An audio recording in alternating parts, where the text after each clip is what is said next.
Hello,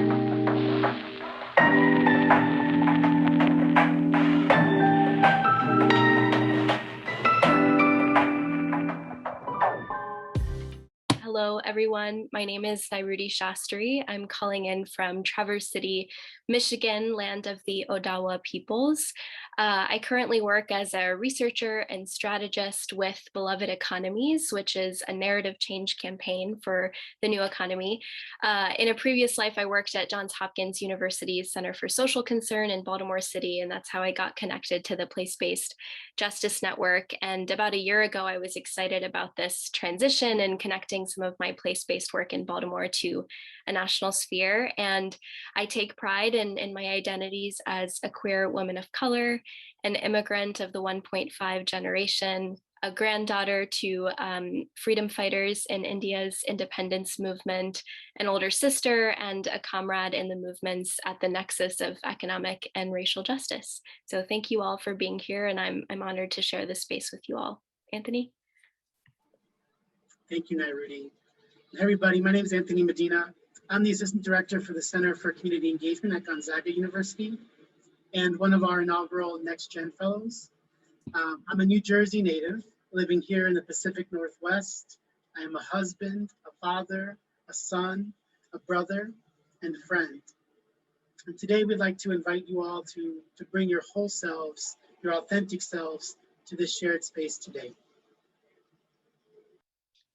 And again, we're so excited to have the opportunity this morning to share a few of our reflections on the Institute thus far and set us up for the day ahead. But before we begin, we wanted to take a moment to pause and just see kind of where folks are.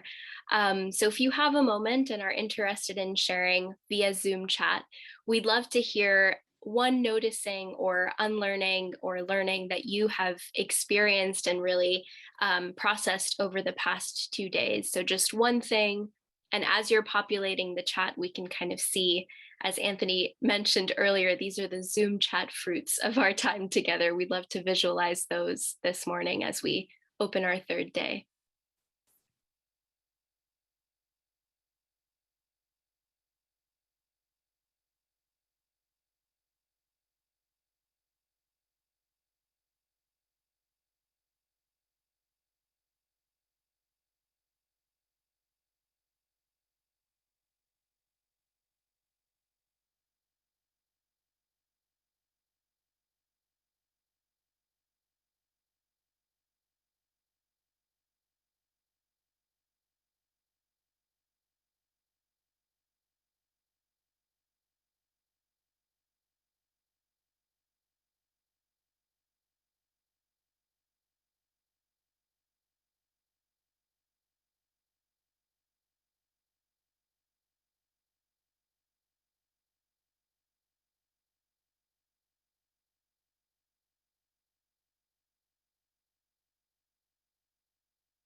These are incredible.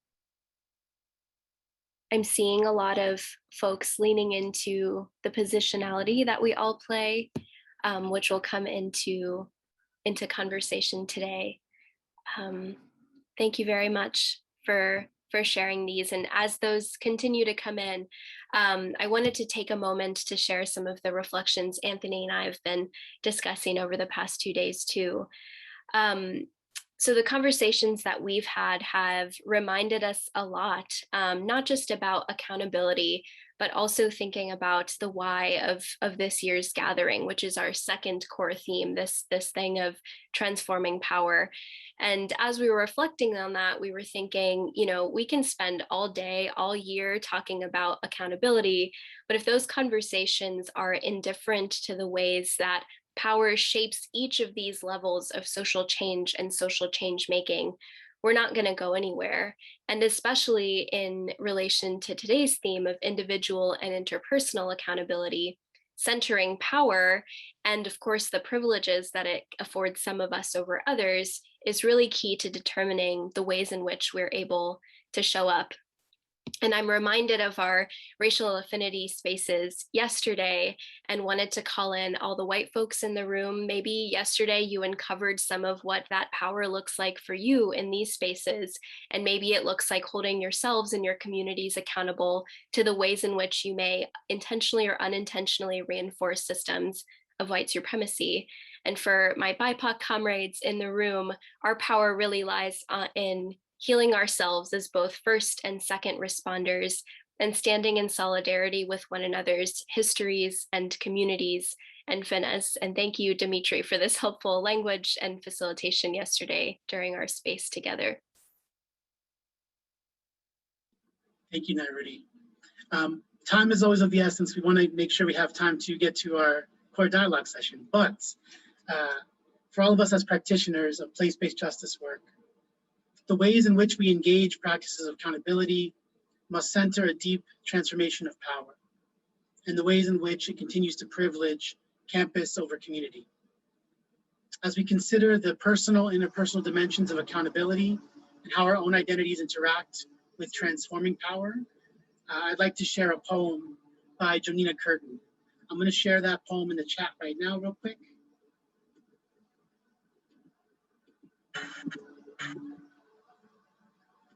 For you to follow along. Jonina Curtin is a Red River Métis Icelandic poet and a graduate of the Simon Fraser University Writers Studio, where she is currently their BIPOC auntie, supporting and mentoring BIPOC students. Reconciliation by Jonina Curtin. How will I reconcile myself, the Icelander and the Métis, the settler and the indigenous? An ally to myself since birth, flung across a chasm. I often wonder, am I to forever be the way across? Weak anchors at each end, my spine a flexible deck, load bearing, and within my cables, too much tension. As some try to cross, we all swing wildly in each other's steps, without safety nets. The waves of emotion threaten us all.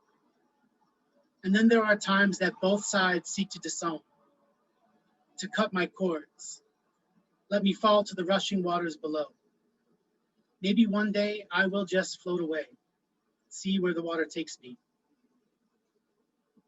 But not today. Today I will rebuild.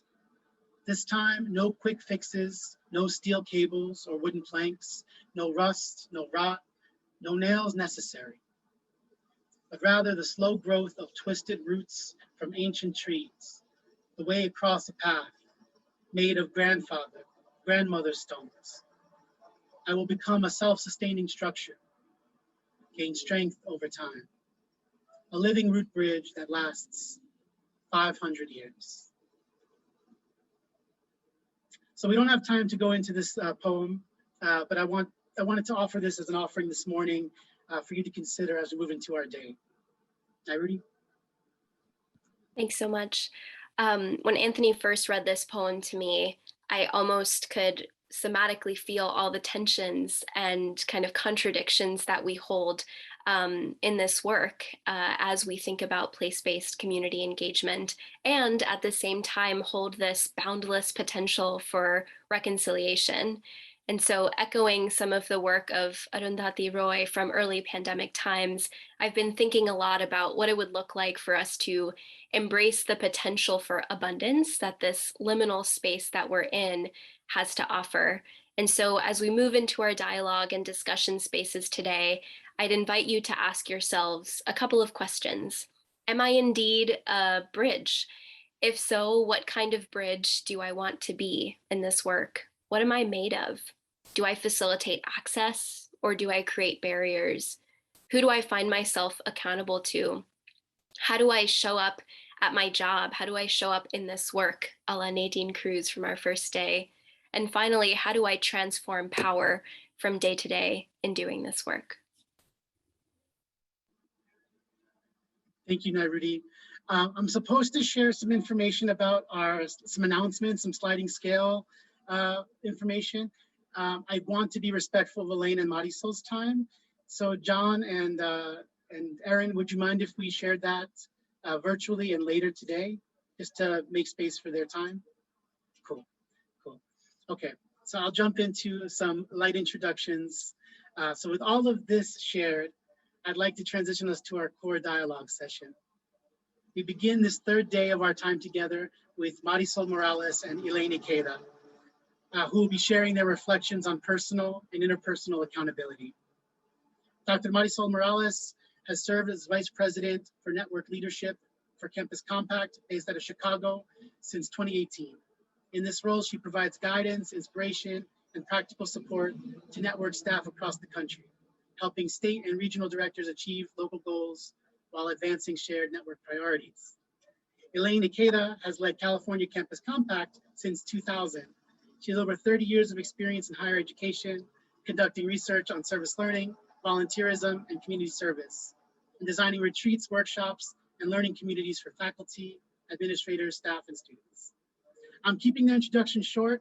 There's longer introductions in the program, but they will be introducing themselves with much more detail and much more fully in their session to come.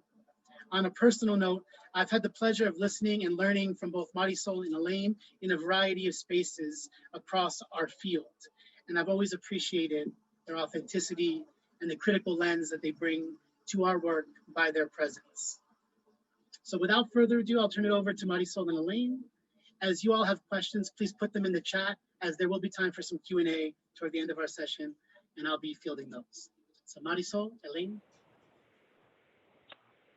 Thank you, Anthony. Welcome, everybody, to the day in California. I'm in California, so it's still morning here. And welcome to our session. Begin first by thanking the Place-Based Justice Network for inviting us to be with you all today.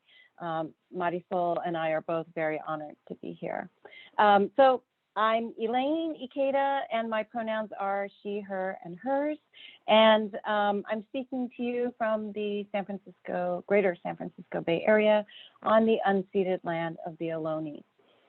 I'm going to just say a word about our agenda, how we structured this session. We're going to kick it off from the get-go with modeling a bit of how we blend the personal and interpersonal.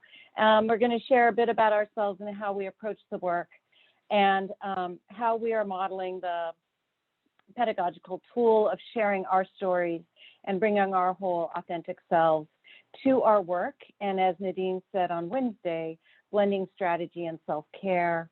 And then hopefully we're going to allow time for Q&A. So Marisol, if you can advance the slide. Sure. Do you want me to introduce myself now or later? After I do this. Thanks. So to ground us, I'm going to have us do a short activity called the butterfly hug. Some of you may be familiar with this. It'll only take about a minute. And it's a way to hack the body with some self-love. So if you're ever feeling stressed or anxious, you can try this exercise. And this butterfly hug or hug of self-love originated with Lucy Artigas while she was working in Acapulco, Mexico with survivors of Hurricane Paulina in 1997. And so sometimes this approach is taught in the context of therapy. It can be done by individuals as a self-soothing approach when under stress. And Anthony has put a link to the instructions and the exercise description in the chat. And of course, this applies to everything, especially in higher ed. If at any time it doesn't feel good for you, please stop. So we're going to start with, if you just hold your hands up and actually flip them so they're facing you. And then you cross the midline, hook your thumbs together, and the thumbs become the body of the butterfly and your hands are the wings. And you're going to lay this on your upper chest. So your fingers should be up towards your collarbone. Your eyes can be closed or partially closed, looking towards the tip of your nose. Next, you want to alternate the movement of your hands, like the flapping of the fluttering wings of a butterfly. So tap your fingers on one side and then on the other. Maybe tap 1, 2, 3, 1, 2, 3, 1, 2, 3, 1, 2, 3. Keep doing that. I'll continue explaining.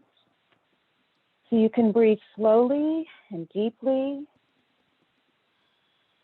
while you observe what is going on, going through your mind and your body, such as thoughts,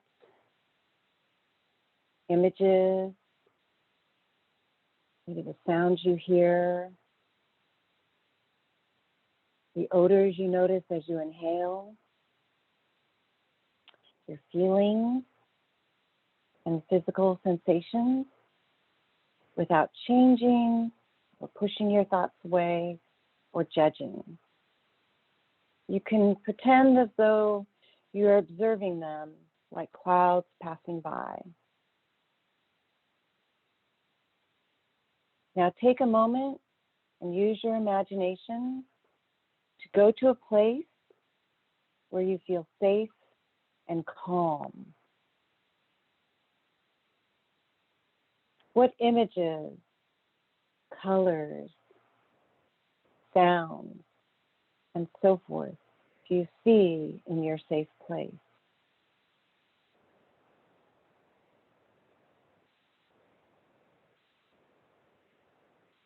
Take 1 or 2 last deep breaths.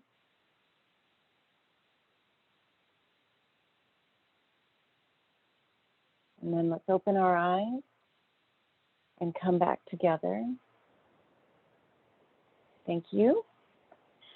And now that you've learned this butterfly hug, you can use it anytime you have disturbing feelings or you're feeling stressed. You can use it to even get to sleep more easily. And if you're in a meeting or on a Zoom call like this, you could actually do it on tapping your legs, your thighs. So I'm going to turn it over to Marisol now so she can introduce herself to you and share her welcome with you. Hi, everyone. Thanks, Elaine, and thanks, Place-Based Justice Network for the invitation. Super excited to be here. So I'm Marisol Morales. I'm joining from Chicago, the unceded and stolen land of the Ojibwe, Potawatomi, and Ottawa nations. I come here via transnationalism and colonialism, since my family is originally from Puerto Rico. And I call into this space my ancestors, particularly my mother, who just passed away, as I share this poem with you. And I might cry during this time, so that's part of the authenticity, but just like who I am. So Mother, may I put on my masks, my costumes, and posed for each occasion. I conducted myself well, I think. But an emptiness grew that no thing could fill.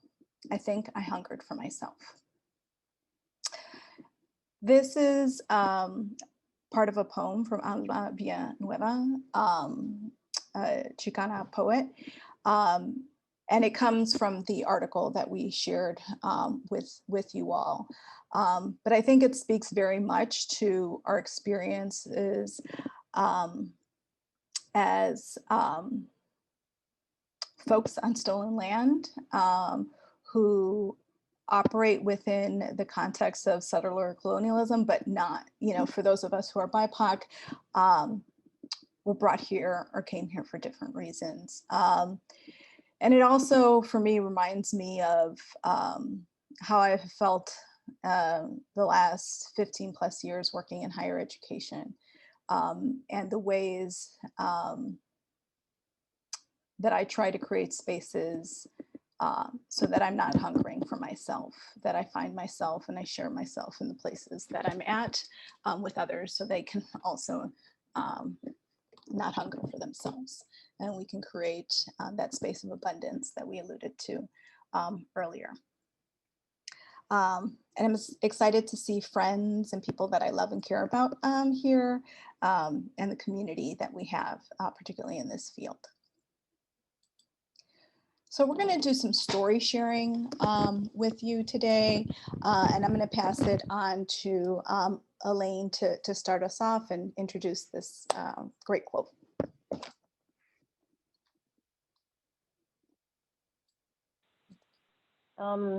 Yeah, I really love this quote from Viola Davis. We are all worthy of telling our stories and having them heard. We all need to be seen and honored in the same way that we all need to breathe. And I'll just take a quick second here to just say that I've had the great fortune of working closely with Marisol for several years now, and often co-presenting with her. And I think partly why I enjoy it so much is that I do feel like I'm able to bring my whole self with her and to be fully seen and heard. And I hope, you know, that I do the same for her.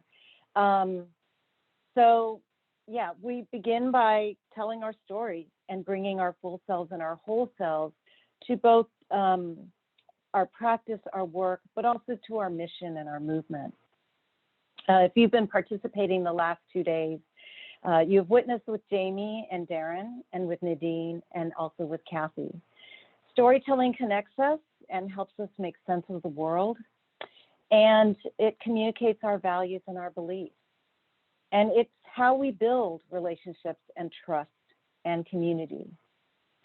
And the power of, well, the article that we shared with you that we recommended as a pre-reading for today provides a really great example of the author's own struggle within her profession, and it very much translates to our world of academia.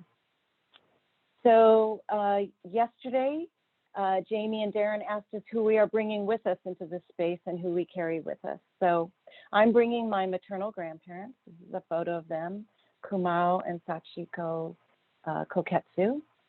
I was actually, when we were putting this together, I noticed for the first time, I mean, I always loved this photograph, but I just realized that even though they came from Japan, in the short time they'd been in the United States, when they got married, they chose to do so in the culture in which they had come to. So they're not in traditional Japanese attire, they're in US attire, I would say. So my grandfather was the second son in his family, and after getting a college degree in agriculture, he came to the United States and purchased land in El Centro, California, which is down near San Diego, and he became a cantaloupe farmer.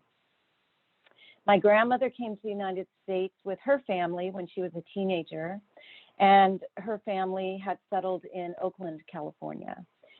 They had an arranged marriage, and they had 3 children, one of which is my mother, Ayako. You can go to the next slide. When World War II broke out, and after the bombing of Pearl Harbor, people of Japanese descent were rounded up by the US government, saying that they couldn't be trusted and that they didn't belong. My grandparents lost the farm and the home that they had been living in. And because my grandfather's family was connected to the government in Japan, my grandfather was sent to a higher security internment camp in Crystal City, Texas. And he was separated from the rest of the family for over a year.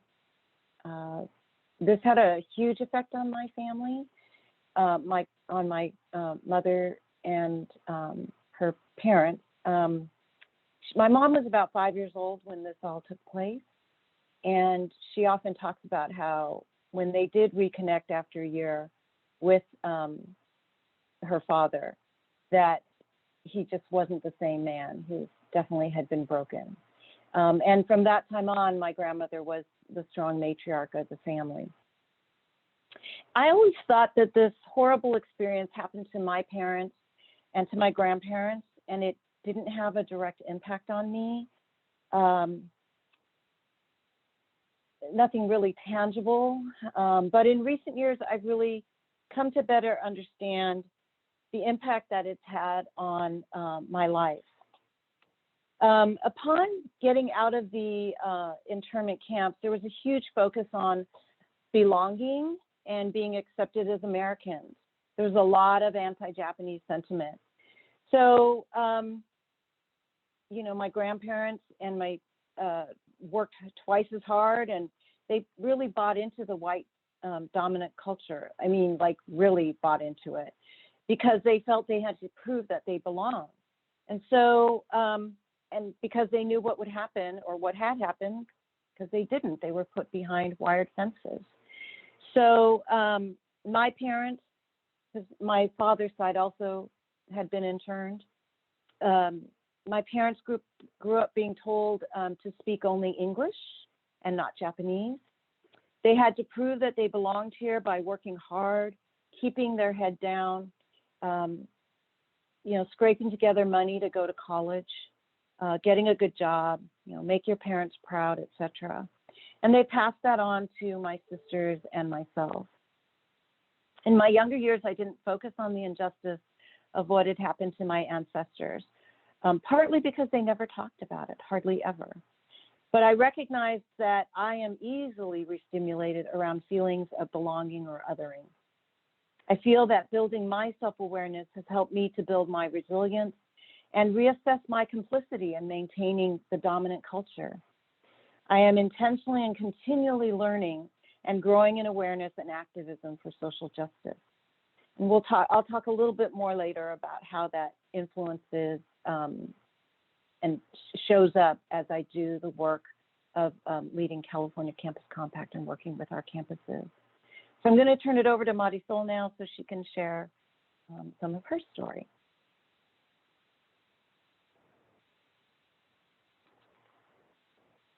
All right, there we go. So a little bit about my story. I'm Puerto Rican. I think I lead with that anywhere I go. But part of this story is understanding that I am the product of colonialism. Like, this is a clip from the New York Times in 1898 when the US invaded Puerto Rico. But Puerto Rico had been under Spanish rule beginning in 1493 to 1898. And so that legacy of colonialism is built into our identity, both in terms of our language, our physical characteristics, and our resistance. And so, you know, what being invaded by the United States meant was a total sort of takeover of the island and an intense project of assimilation. But it also meant an intense resistance to that and to keeping the Puerto Rican identity that we had developed. Puerto Ricans became US citizens in 1917. And then my family migrated to the United States starting in the late 1940s and early 1950s, and came, my dad's side specifically came to Chicago first. There's a vibrant Puerto Rican community here, and then you see the steel flag tribute to our community here in Humboldt Park in Chicago. The two largest monuments to flag are here in the Puerto Rican community of Chicago. And that community really was the center of my development as an activist, as a community organizer, and really is what kept me in college, to be quite honest, through a course that I took called U.S. Colonialism in Puerto Rico and my community engagement. So when I sort of look at the crumbs of where I am, I really trace it back to that course that I took and the deep involvement that I had in my community. Because my family, this is us, I think I don't know, I was 18. But my family, came here with the idea of, sort of working hard, getting out of Puerto Rico. On my dad's side, my grandmother had a second grade education. My great grandfather worked on a coffee plantation. My grandfather had a high school education and was a teacher in Puerto Rico. And my mom's parents were both laborers. My grandfather sold coal. And so really for my family, the idea of migrating to the United States was about bettering the lives for themselves and their family, but they faced a lot of discrimination here. I was raised with my maternal grandmother, and her focus was really on education. She was able to get all 6 of her children to graduate from college, which was no small feat in the 1960s and 70s, particularly when the Vietnam War was taking a lot of our young men. My father didn't have to go to war because he was going to college, but really instilled in us that education was the way out. My parents both grew up in the neighborhood that I showed you in Humboldt Park.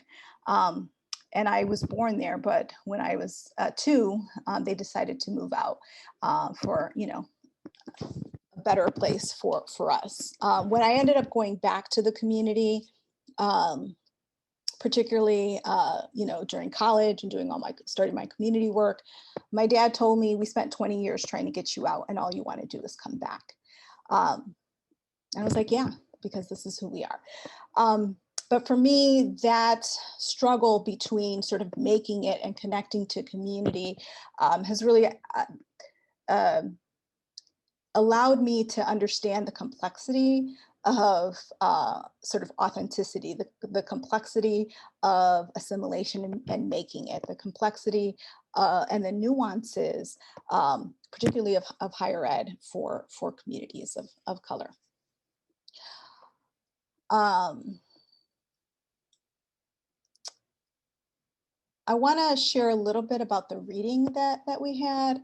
And I hope if you haven't had a chance to read it, I think it's a really beautiful story sharing of the author's experience with those nuances, the complexities.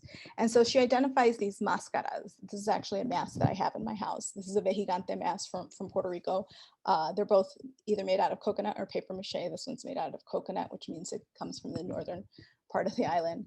But really this idea of the spaces that we have to wear our masks, right? What does a mask signify in terms of subordination of ourselves, of our identities? When can we dress up those masks? When can we have those masks show some representation of us? And how do those masks connect to really being able to operate and situate ourselves in mainstream culture? The trenzas or braids, she uses it in different contexts within the readings, but within one context is like, it was a way to show that they were together, that they were looking appropriate for the spaces, the white spaces that they were entering. But I think that trenzas can also be the ways in which we weave in ourselves and our stories into these spaces. And they can also be expressions of our identity. And then the greñas are sort of the unkempt self, like what will they think of us, right? Maybe who we are versus how they think of us. I used to do an exercise with my students based on the Julia de Burgos poem, but the exercise was called the I and You of me. And so who is the I, right? Who is the person that I am, that I identify, that I proclaim myself to be, and who is the you? The you is what the outsiders say or think, observe about me. And that, for me, is where the greñas come in, right? It's the you part of how society looks at us. And so this is also talking about our public and private selves. And then where does authenticity come in when we're always struggling between those things? Can we truly be authentic when we don't know the rules of the game, when the game is not set up for us, when we're invited to the party and we don't know the protocol? And if we do come in with our full selves, what are we risking? What is the vulnerability? What is, right? Like, what do I have to prepare myself for? And those are all things that we'll try to cover in our time with you today.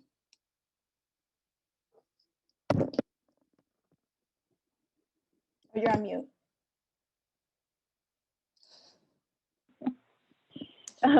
So we want to share with you a little bit of how we've tried to create opportunities in the work we're doing with folks across the country, how we've tried to create spaces for people to weave in opportunities for people to bring their whole selves to their community engagement work. So just as a few examples, in some of the spaces we've offered for professional development, and sometimes it might feel like we're focusing on the individual, but the individual leads to then the collective, which then leads hopefully to the systemic changes that we're hoping to make. We try to offer liberatory spaces and practices. So when we design sessions, we intentionally design them so that we allow people to show up and be present in their authentic self. So we even tried to model that in how we started the session, with me offering sort of a body type of experience and Marisol offering a poem, and even Anthony prior to that. And so in California, I've offered some communities of practice where we bring people together to share the challenges and struggles, create a safer place for them to share and strategize of ways to tackle challenging things that are coming up in their roles as community engagement professionals. We recently completed a year-long session with 6 people from directors of centers from different colleges in California. And it was incredibly moving, the support network that grew over time, even though it was done virtually. In the past, we have offered a bridge building leadership initiative, which was designed to bring together emerging leaders of color in the field of community engagement in a 1.5-year-long process, both to support them in their roles, but also perhaps to create that support network that would help keep them in higher education and a place where they could share with each other the challenges, again, that they were facing as people of color. And then some of the folks on this call have actually participated in a listening, learning, and engagement institute that we held in 2017 now, really trying to create a space for folks to come together to address and learn some strategies and techniques for promoting more inclusion in our work and healing from oppression and working on ourselves with that. And some of you over this past year, as we all transitioned 1.5 years to virtual meetings, I really noticed something, and maybe you did too. There were Zoom meetings that I had where people went straight into agenda, boom, boom, boom, let's get it done, like discuss this, whatever.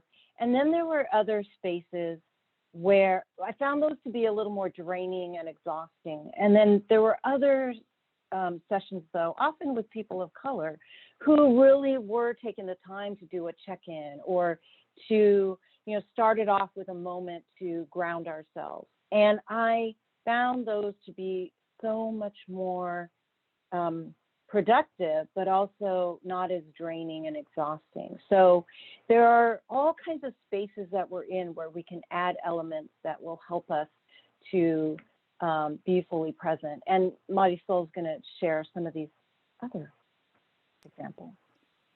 Yeah, another example, and we actually have some ESI folks on here, is our Engaged Scholars Initiative that was really dedicated to early career faculty and staff in a mixed group focused on equity practices and really building that movement of change leaders that we so need in higher ed, and just been blessed to be a part of it.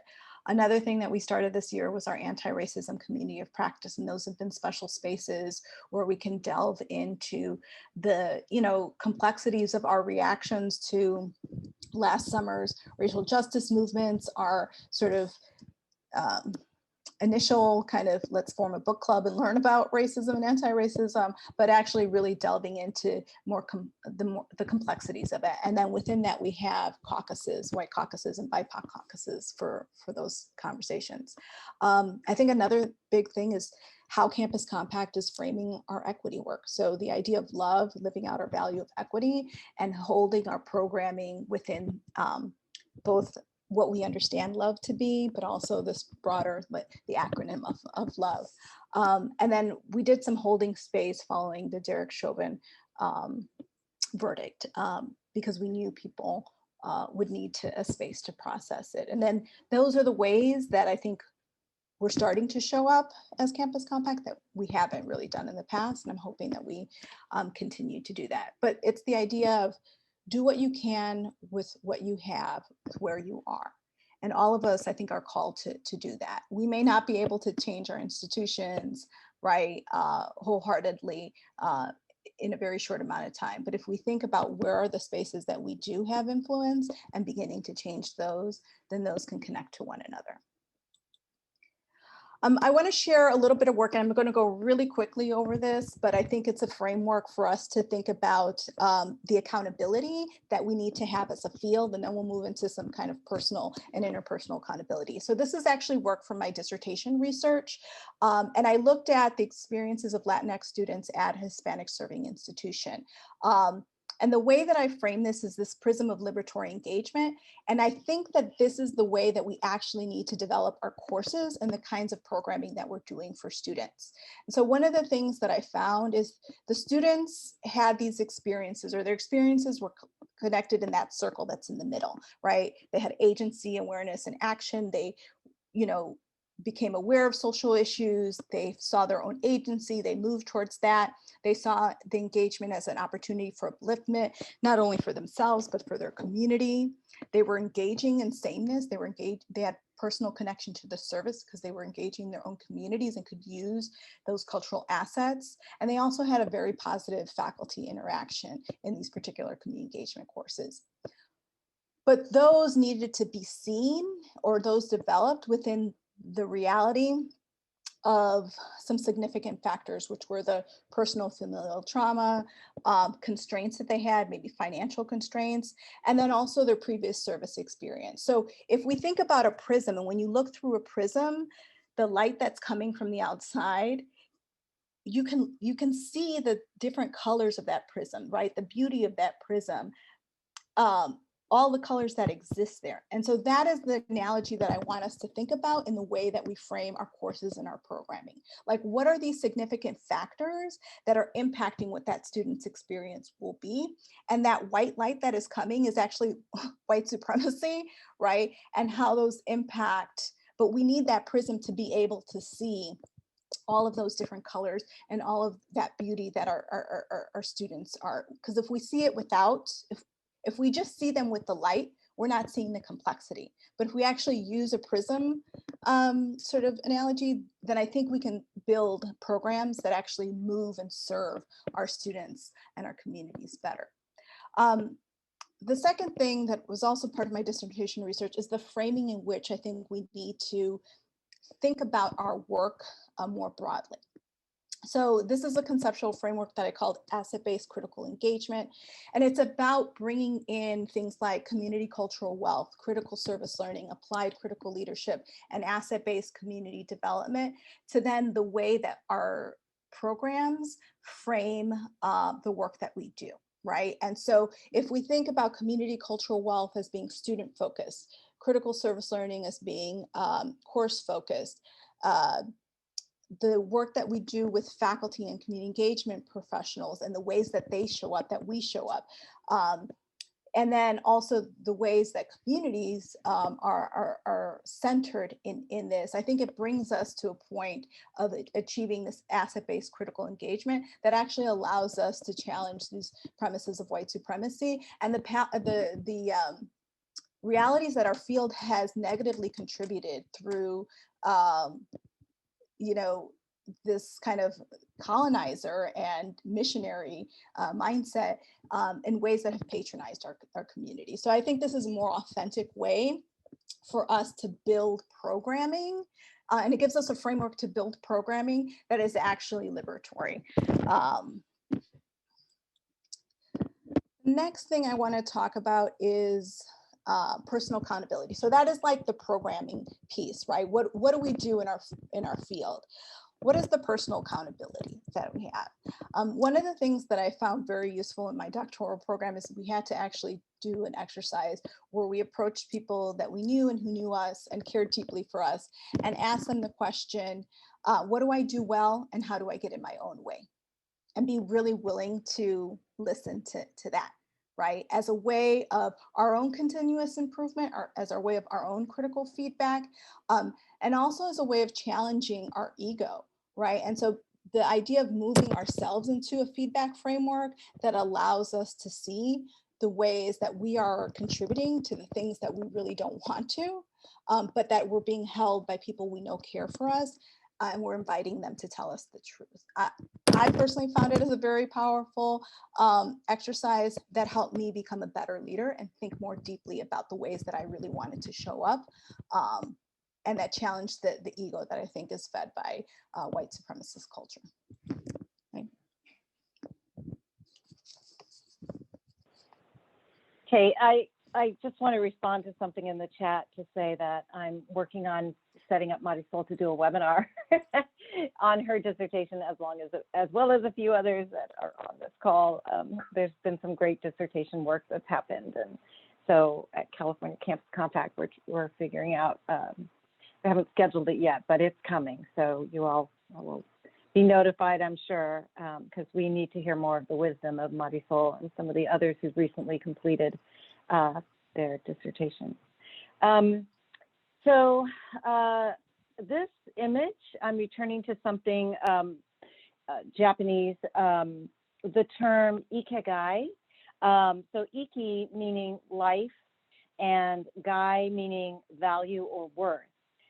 So again, sort of returning back to the personal, and looking, this sort of frames the different areas of, you know, what you love, what the world needs, what you can be paid for, and what you're good at. This is sort of maybe focusing a little bit more. It's not just a job, it's a vocation. And what is your, in Japanese terms, what is your reason for being? There's a French term as well, but I can't speak French, so I would slaughter it completely. But, you know, what gives your life worth, meaning, and purpose? So you can easily do a, yes, thank you, Nairuti. Again, I would say I would totally slaughter that. So, but it is in the chat. So you can easily do a Google search if you want to take a longer look at this image and read up on it a bit more. And then next slide. Sorry. Can I add one thing to this? Yeah, go ahead. Elaine and I have actually used this in some of our trainings, and I think particularly now when so many people are thinking about the pandemic, and the pandemic has provided an opportunity for some deep reflection, like this is a great tool for doing that. Yeah. So I'm thinking that I got this question, possibly it was from Jamie and Darren yesterday, or maybe it was from Nadine, but sort of, if we're going to take on the difficult yet important task of dismantling racism in our institutions, how do we make sure we take care of ourselves to sustain ourselves for the very difficult work? And one of the answers for that is that we must rest. And I love this quote from the NAP Ministry. If you're not familiar with the NAP Ministry, you can follow them on Instagram, and they have wonderful reminders such as this. Rest is beautiful resistance. It disrupts the lie that we aren't doing enough, we are enough.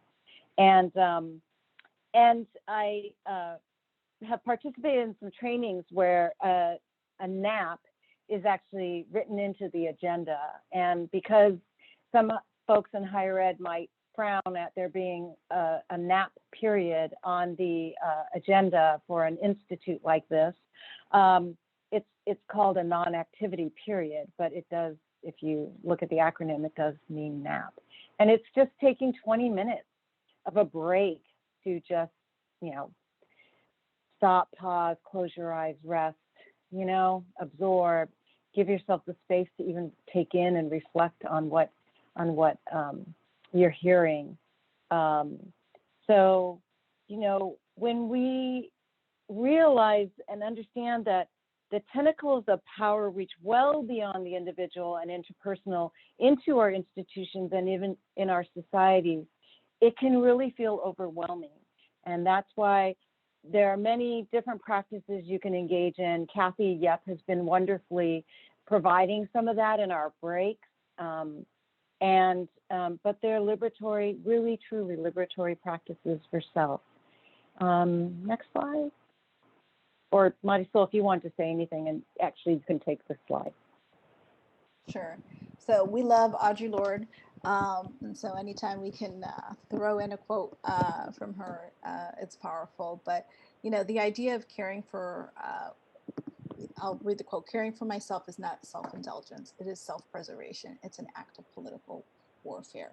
And so thinking about the ways in which our system has commodified people and their labor to the point that of slavery, right?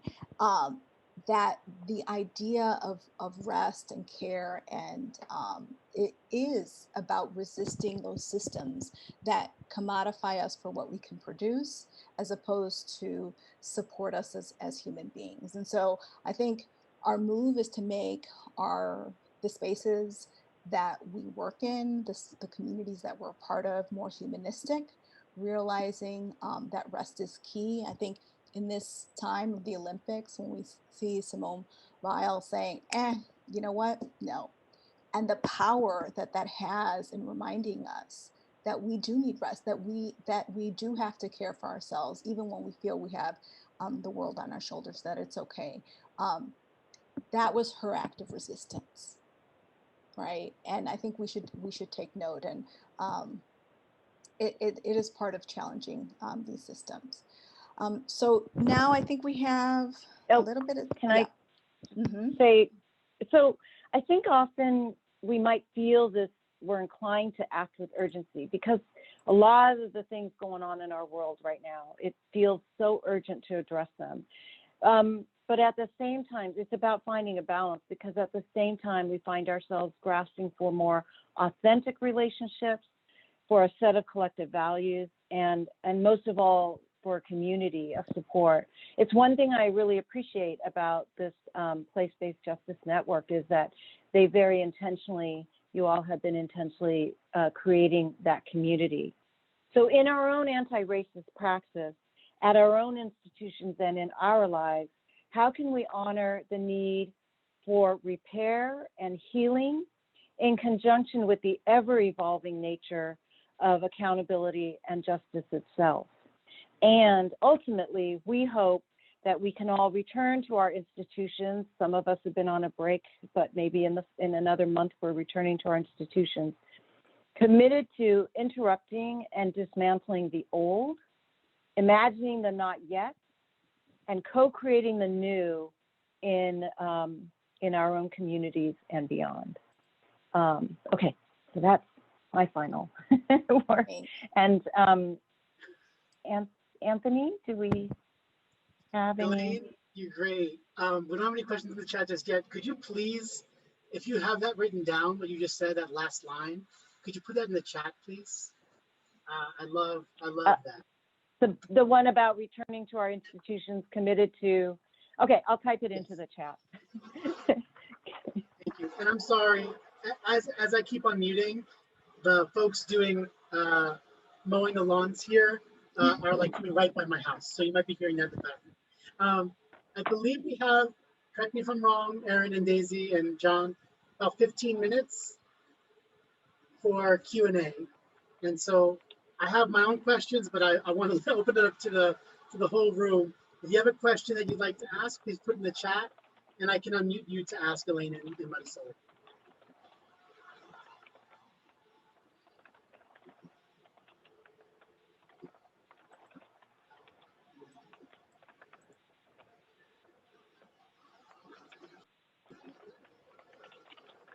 And if you're better on the fly, if you want to raise your hand to speak out the question, I'll call on you that way too.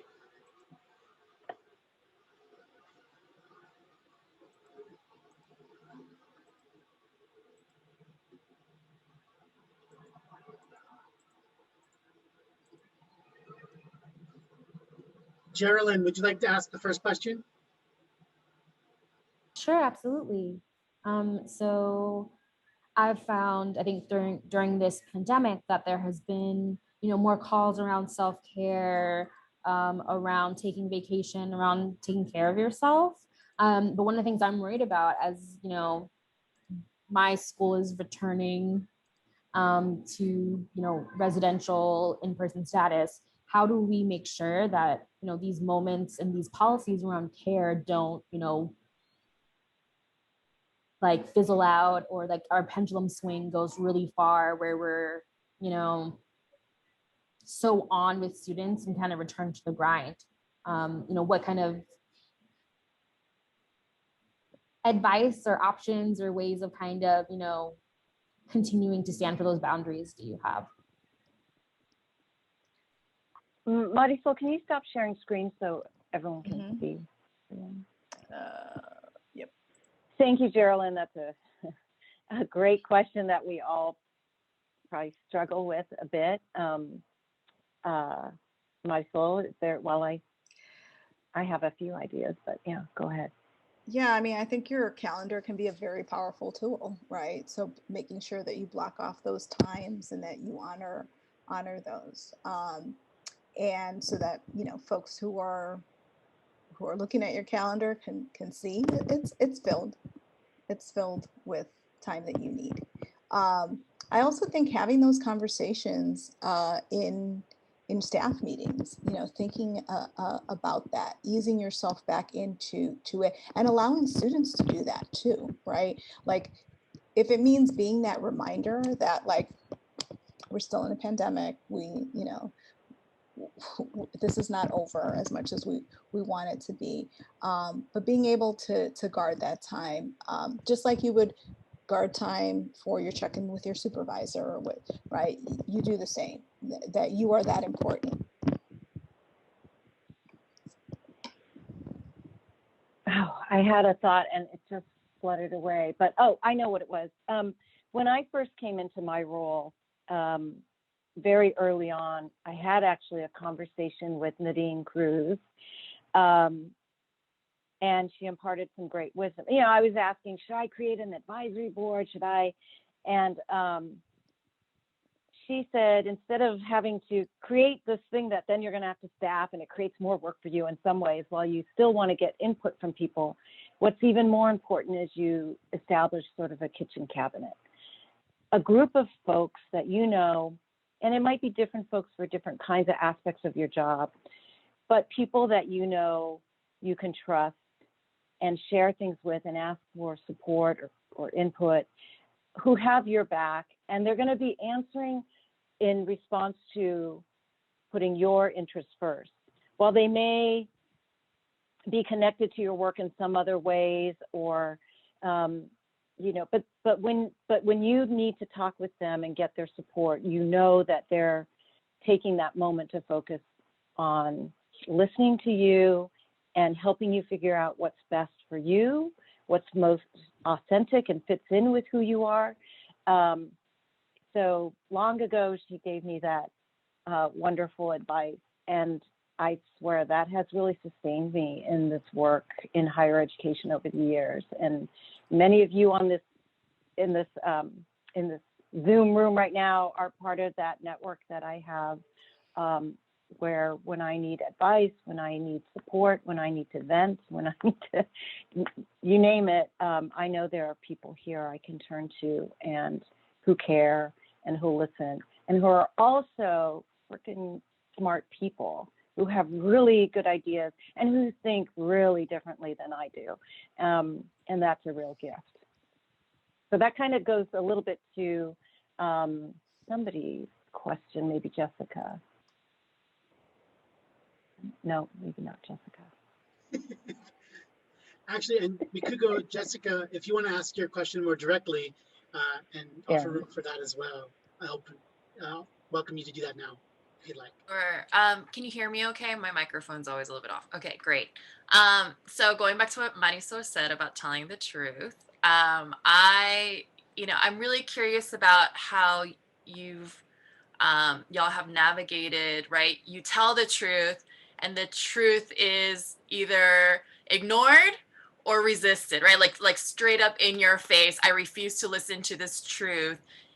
When you're in an institution, especially that has a social justice mission, right? So that kind of inherent contradiction of what does it mean to be at a PWI, and, an institution founded on white supremacy and do justice-oriented work. And when you're trying to tell the truth, that there is a direct resistance to that. So how have you navigated that?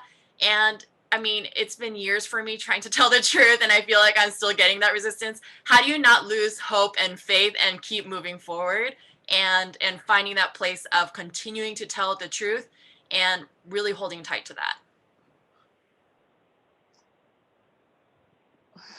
So there's a couple of things that I would say. I think part of the authenticity that you bring is like letting them know when they hire you, like, right. I was very clear when I started working at Campus Compact after a meeting that we had.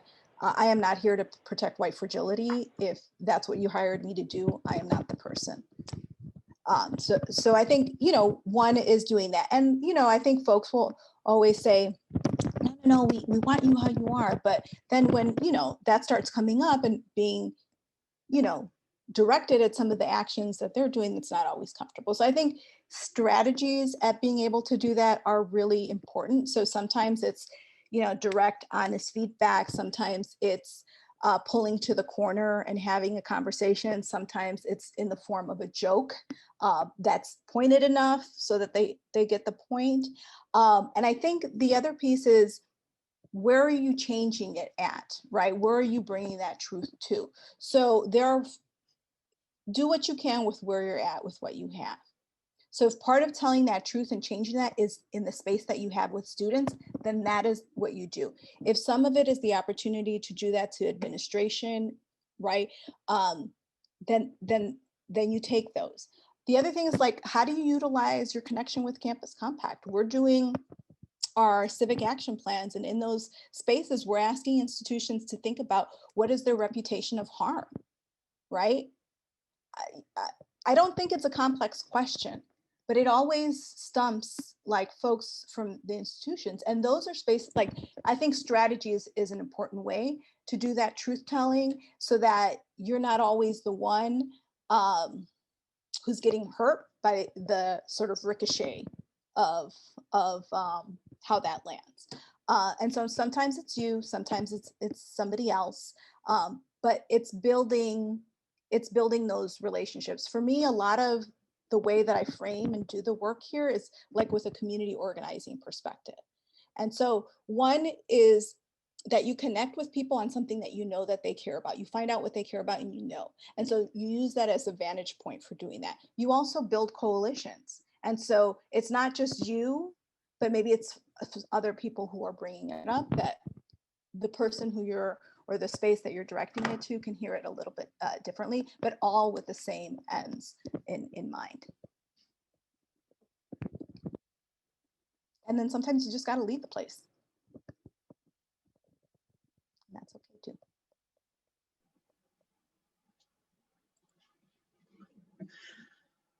Thank you both.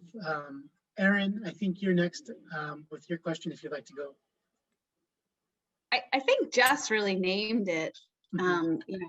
But, you know, if there's any particular practices, you have so many gifts to offer. And I know there are so many folks on with us today who, you know, are trying to stay in the field, right? And it is hard work. And so what are the practices that you've picked up, that you've iteratively had to relearn to keep yourselves moving forward, that you can share as gifts to those of us out here?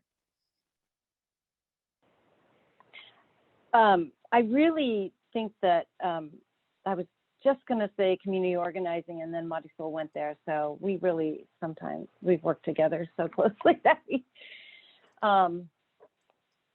I really think that there are many lessons of community organizing that I've found so valuable, and helped me to be incredibly strategic. And I never have been fully like trained in community organizing in any way, but it's just what I've learned from folks like Nadine and others who do this work, Jose Calderon. But really it's that, and I don't want to repeat what Marisol said at the end of her last statement of the coalition building, the relationship building, the having people to strategically help you think through where to put the effort, who are the right people to build a relationship with, so that maybe they're in positions of higher authority and power, that they can move something forward better than you can. I really think the community organizing model is really helpful. Marisol? Oh, I put it in the chat. Yeah, okay. I just read it. Well, that's the other thing. You need a place to vent. You need safe people, safe places to vent. And yeah, so Marisol and I are very different. I grew up in a culture that was like, don't make waves. And it takes a lot more for me to, whether it's courage, whether it's getting pissed off enough to actually finally say something. And then what do I say? Do I start off with just saying, ouch, to introduce like, hey, something just happened. Or, do I call it out more blatantly? It depends. It depends. It depends on the situation. It depends on the people in the room. It depends on my political cachet, whatever. Yeah, and I think that how you grew up makes a big difference in the level of comfort you have with like speaking out, right? So much of that is cultural.